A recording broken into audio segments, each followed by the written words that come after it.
Merci de m'avoir invité et de m'avoir donné la chance d'être là avec ma mère et mon père. Voilà. Tout d'abord, moi, je me présente sous Ndiaga Matagna et on me surnomme Mat Visuel sur les réseaux. Alors, moi, je fais des vidéos sur la technologie. Tout d'abord, j'ai appris la technologie dès mon bas âge parce que je suis né à Pékin. Voilà. C'était un environnement où tu n'avais pas la chance d'apprendre la technologie et tout parce qu'il y avait des footballs là. On n'avait pas l'habitude de faire ça. Donc, moi, j'ai analysé mon environnement et je me suis dit, bon, si mes frères, mes tantes et tout n'avancent pas, c'est parce qu'il y a un problème. Et je me suis dit que c'est un problème d'éducation. Donc, Dieu m'a donné la chance de me rapprocher de ma grand-mère à Thiès. Puis je suis allé à Thiès et avec mon ordinateur et mon téléphone, je me suis rendu compte que on est dans le processus de mondialisation. Et toutes les connaissances sont disponibles sur Internet. Et je me suis dit que, bon, l'Africain, en fait, il est en retard. Il n'a qu'une chance de rattraper ce retard-là.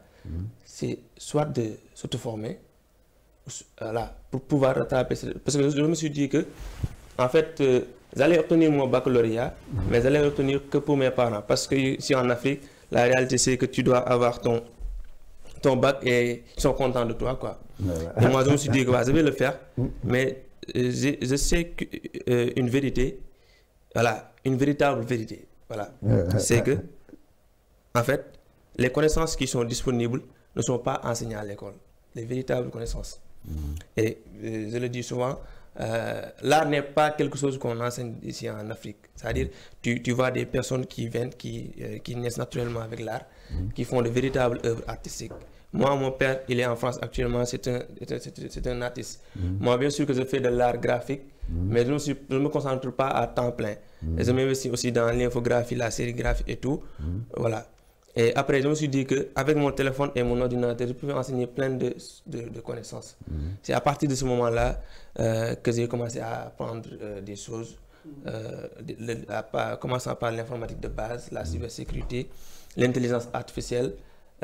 Parce que je savais qu'en fait, en Afrique, ici en Afrique, nous consommons beaucoup, quoi. Nous consommons souvent des contenus, nous consommons sur les réseaux sociaux et tout.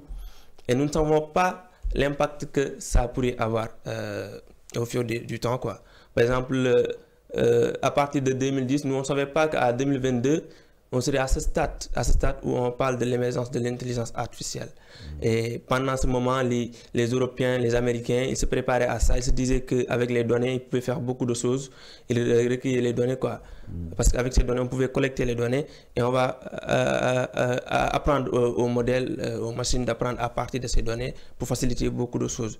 Et moi, j'ai analysé ces choses-là, tout. Je me suis dit que je vais me rapprocher auprès d'experts et tout. Et je vais faire une formation, je vais m'auto-former et tout. Et j'ai suivi beaucoup de cours en ligne, beaucoup de formations internationales et tout. Et c'est ça qui m'a amené à ce niveau-là. Et je me suis dit que, voilà, mon objectif, je sais que ce genre de contenu est disponible à l'étranger. Donc je vais traduire ça en Wolof et voilà, le céder à la communauté Wolof, quoi.